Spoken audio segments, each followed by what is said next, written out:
Hey everyone, how's it going? Juan Dhas here, and welcome to this week's lesson video. Today I was actually having a tough time thinking of a topic because I had two really good ones come to mind. The first of which, I wanted to actually properly dive into composition and kind of discuss a bit of my journey with composition, some of the struggles I've had to deal with, especially some of the mental blocks. Which I think a lot of people could benefit from, especially, dealing with perfectionism and things like that. And the other topic, which is actually going to be today's video, is melodicism in improv, and how to be melodic when you're improvising, what goes into a melody. Both are related and both are very important, in my opinion. And what I figured I would do is today I would tackle the melodicism and improv video, and next week tackle composition, because I want to organize that in my head a little better before I speak about it, as that's something, it's quite personal, and it's also something that can get very abstract. So I figured try organize it as best as I can, ruminate on it a little bit, and then share it with you guys next week. But melodicism and improv, you'll find that some of the topics or some of the things we cover do pertain to composition in general, because I think there is a very strong connection between improvisation and composition. After all, as the saying goes, improvisation is essentially composition in real time. So it goes without saying, do actually take some of these into account, and there will be a bit of a reflection as to how I think about music and how I go about writing in some ways.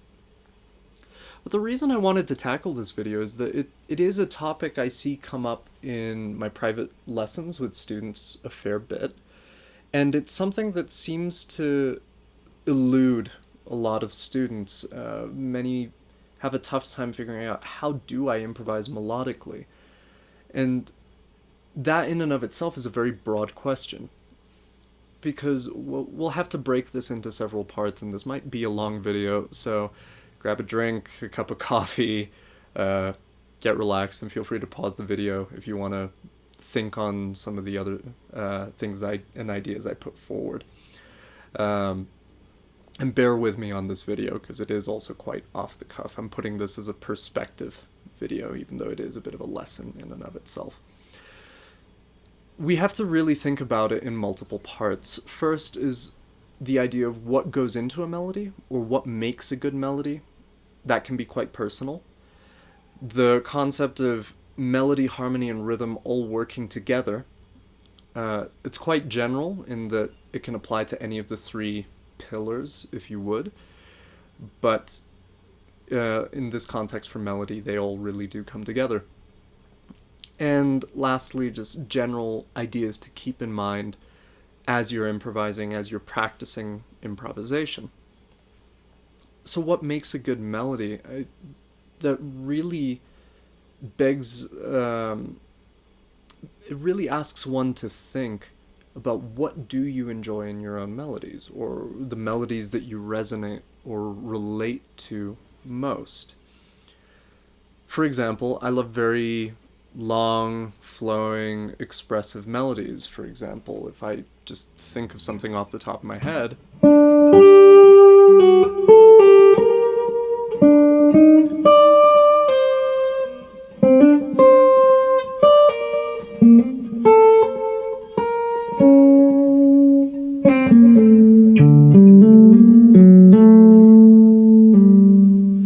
long flowing thematic ideas, and that probably has something to do with my classical background. For those who don't really know me personally, ever since I was little I always listened to classical music around the house. Beethoven, Brahms, Chopin, Bach. That was very common actually to hear around the house. And then from my parents' music, getting into some pop music as well, Michael Jackson, Stevie Wonder, Sting, and then finding rock and metal. And even in that world, I still gravitated to melody, and I had a very natural pull towards very melodic material. Nothing wrong with other material, it's just that that's what I related to most. And so pooling all of that together and even getting towards the jazz side of things when I got into fusion and then modern jazz and bop and things like that, I was always drawn to melodic composers. And it kind of bears without saying, when it comes to melody, I found the best improvisers are usually composers or have some sort of compositional background. It kind of allows you to get into the music a little better, I found. Something to consider.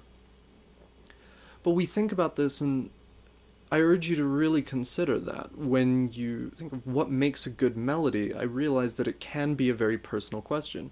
If you are into angular melodies and abstract ideas that maybe don't flow in a little bit more, what's the word I'm looking for? Not abstract because I've already used it, but well, let's just say they're not as obvious, or they're not as clear cut, or not as I'm gonna be stuck on this for a while. Anyway, you get the idea I'm going for. If that's the idea you tend towards, you're going to gravitate towards those and pull bits and pieces of that into your melodic content, your melodic statements. Although I do feel it's really important to have a good grounding in melodies and what relates, what reaches out to people. I've found that, at least from my experience with just playing live and also writing music and kind of observing people listening to music in general, people really relate to a strong melody and groove, essentially. And if both of those are strong, things seem to land much better. So pulling all of this together and kind of just pulling this out of the music that you listen to, like listen to the music you enjoy and figure out what works or what really lands and makes you think, wow, I love that melody. Take on that aspect and start incorporating it into your playing. So for example, if I love long expressive melodies that are quite vocal in a sense, that's what I'm going to try play. Even let's take a standard like check out this Adagio. I was just playing it earlier.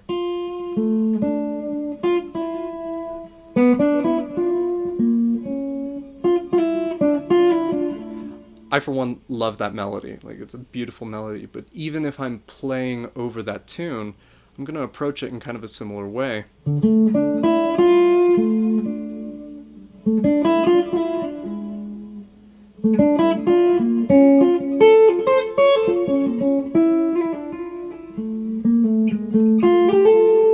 Kind of drawing on that classical romanticism, impressionism influence.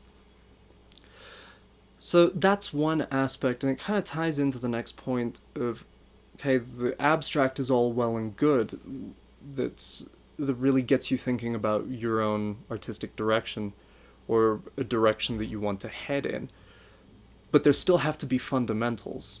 There still have to be fundamentals in place that kind of dictate how can you bring out the best in a tune. And this is where harmony, melody, and rhythm all come together. So, for example, if we're thinking of the greater context of melody, great melodies have rhythmic content. Let's take Chega as an example.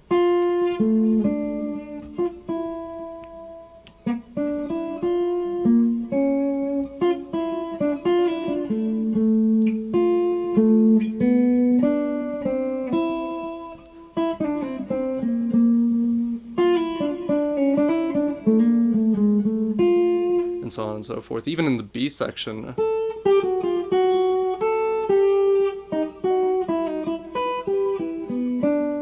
like it's landing on the upbeats, it's playing around, it's really playful with the rhythm.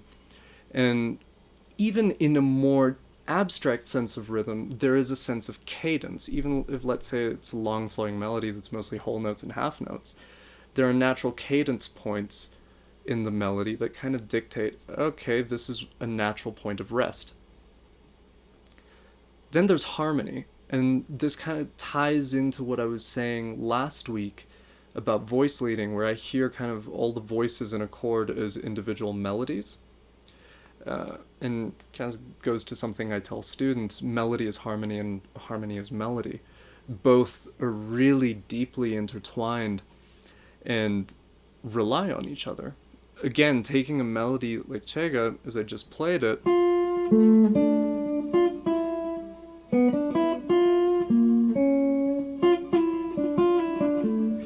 you can hear the melody, or rather you can hear the harmony within the melody. I haven't even put any chords to it yet.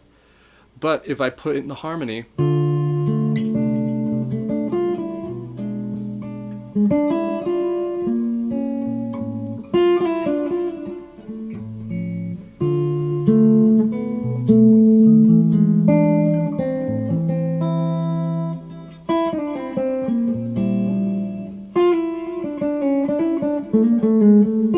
you can really hear, once it fits against the harmony, you hear that relationship between harmony and melody in a vertical sense, but you also hear how the melody's really making the harmony shine. And this is a really important lesson for improvisation. And it goes without saying, try bring out the best in the tune. And then there's melody in and of itself, where melody, well, we think of melody in the sense of note order and pitch variation and things like that. What really makes a good melody? Well, in a pure sense, having one note or not too much note variation doesn't really tend to land or doesn't really hit the same way. So you need some variation. You also need themes.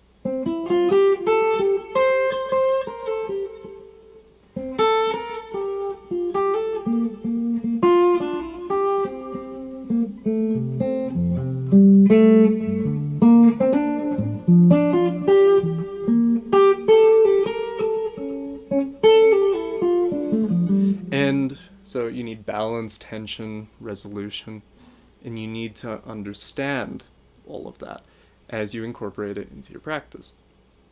So now, how can we go about keeping this all in mind and working on it? Because this is all food for thought, and it's stuff you really have to consider and stuff you really have to think about as you're playing. If it's not a natural way of thinking, or it's not something you've thought about before, it requires a lot of conscious effort to actually incorporate it into your musicality. So one of which is, actually it goes back to even my standards video, learn tunes. Because what ends up happening is, as you learn more tunes, and it's funnily enough something I've been doing just because of a few gigs I had, and also just because, there's not a lot going on. I'm either composing and practicing or practicing something. And I've just been learning music. And what that does is it increases your repertoire. Even if you don't, let's say, retain all of it in the best sense possible, the deeper your repertoire, the more of a reservoir of ideas you have to draw from. And I actually found in the process of learning more standards, or just music in general, it doesn't have to be a standard, I'm able to draw on a lot more melodic material, and that influences the way I write. So, for example, take tunes and just play them until you start really understanding the melody on an intuitive level, and even seeing, oh, I see how he's moving themes about, or oh, I see how this composer is drawing out the harmony in what they play, and take those lessons and apply them. to your playing. So for example, if I'm just improvising, let's pick a different key, I don't know, key of A. Well, general key, I don't know how long I'm going to stay there for, but funnily enough,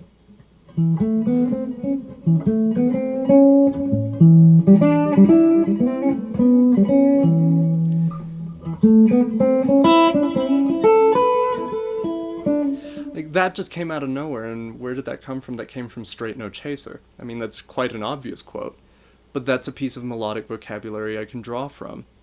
Or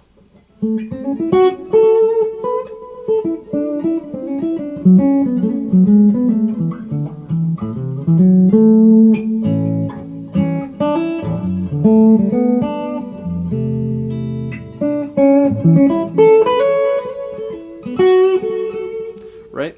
Suddenly, by learning more tunes, like I'm not consciously thinking, okay, here I'm going to quote Straight No Chaser, here I'm going to quote Chega, here I'm going to quote Sandu, or here I'm going to quote some Charlie Parker had. This, eventually, as you learn tunes deeply, they begin to sit in your system for a little longer. And they just influence the way you play melodies. So as I was saying, the more melodies you learn, the more material you have to draw from. And then that how you vary it and how you use it depends on how much you work on compositional technique. Speaking of which, that's another thing you can work on to develop a more melodic sense of improvisation. Take an idea and just develop it over the course of however long, be it on a tune, using a framework, or free improv. So if I'm freely improvising,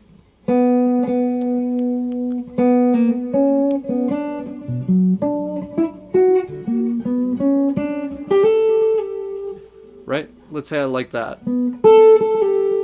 Then I can go.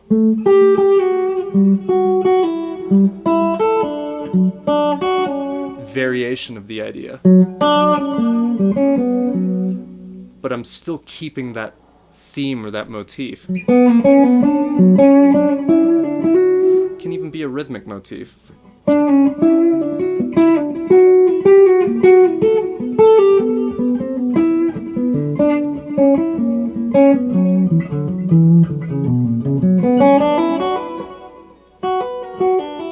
Right?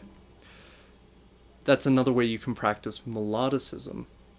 But the other thing is just quite literally imagine you're a singer. If you're not a great singer, just imagine you're a singer. If you can sing, try singing your ideas.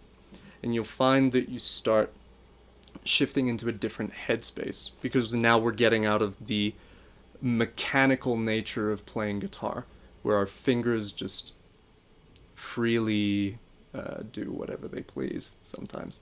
So take an idea and limit yourself to being able to sing the same idea as what you're playing.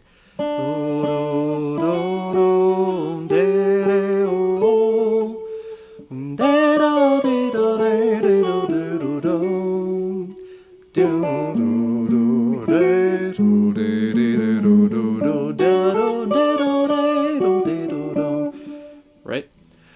That gives you an element of control. And in a way, just to kind of wrap things up, one of the toughest things about melodicism and improvisation is control. Control and restraint. You have to play with intent and conviction and restraint that can only come through work and practice and playing, unless someone really has an affinity for it. That's something that has to be trained. And that's why so many people have a hard time with melodic or thematic playing. It's because it's very easy for us to fall into our tendencies and the things that come naturally or easy to us. Melodic playing requires a lot of focused concentration. So I know today's lesson has been a little more abstract than some of the usual ones. There are a few exercises scattered throughout, such as the last three I was mentioning: controlled melodic playing, singing what you play, taking tunes, learning the melodies inside and out. try practice these and then incorporate them into your playing, and you'll find that naturally your sense of melody starts to develop as a result. So, thanks for tuning in for this week's video. If you like a little bit of what I'm talking about in general on the channel, please do feel free to hit the subscribe button and check out some of the other videos I've been posting. And please do leave something in the comments if you enjoyed the video, or if you have any ideas for stuff you want me to talk about in future. And next week, I'll get into some stuff about composition. Take care, and I'll see you in the next video.